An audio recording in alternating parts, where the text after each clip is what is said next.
Hello, to this video I'm gonna make garlic sauce without egg and oil.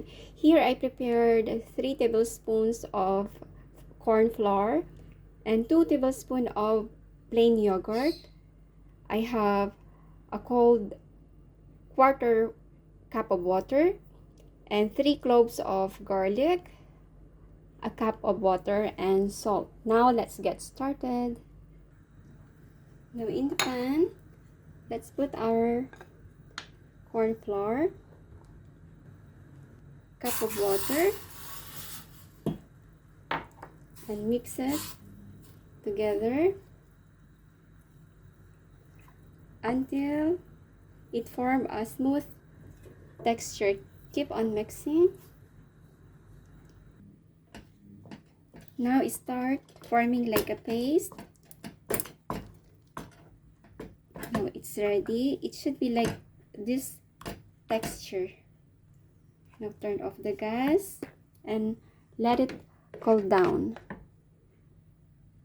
And for the meantime, we need to squeeze half lemon.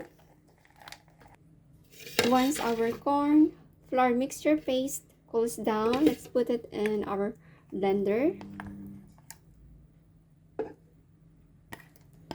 Now add the garlic, smash it.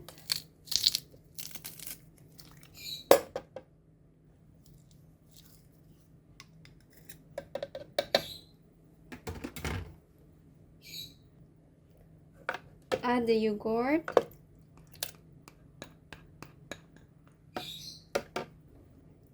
A teaspoon of salt.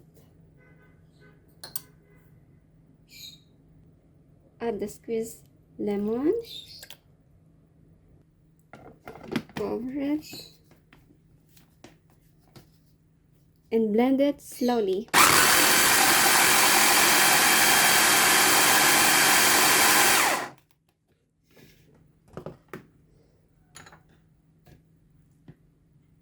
And add cold water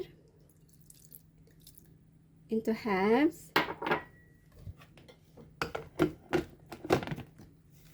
Then blend it slowly again.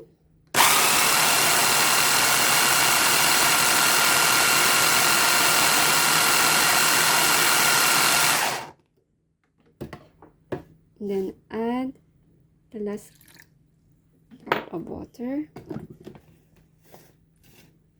Then blend it.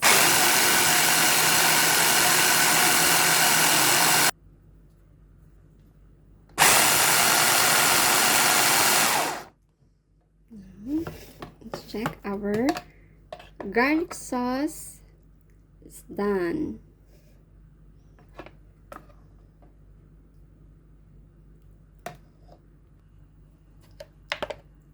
The garlic sauce is done. You can serve it with chicken barbecue or by making sandwich.